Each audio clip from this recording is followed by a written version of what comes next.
কুমারগঞ্জে বিজেপির সংখ্যালঘু সেলের উদ্যোগে রবিবার এক গুরুত্বপূর্ণ কর্মী সভা অনুষ্ঠিত হয়। কুমারগঞ্জ বিধানসভার বিভিন্ন প্রান্ত থেকে 1.5 শতাধিক সংখ্যালঘু সম্প্রদায়ের মানুষ এই সভায় উপস্থিত হয়ে কর্মসূচিকে তাৎপর্যপূর্ণ করে তোলেন।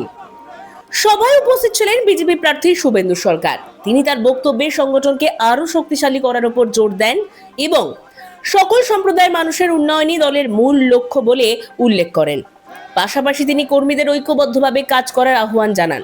এদিনের সভায় আরো উপস্থিত ছিলেন সংখ্যালঘু মোর্চার জেলা সভাপতি শরীফুল ইসলাম, বিধানসভা প্রমুখ জাইদুল হোসেন, রাজ্য কমিটির সদস্য আমিনুল হক এবং গফফার মন্ডল সহ একাধিক নেতৃত্ব।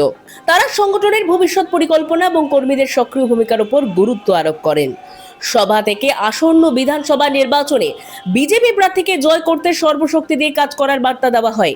এছাড়াও তুলট এলাকায় কয়েকটি সংখ্যালঘু পরিবারের বিজেপিতে যোগদানের কথা উল্লেখ করা হয়।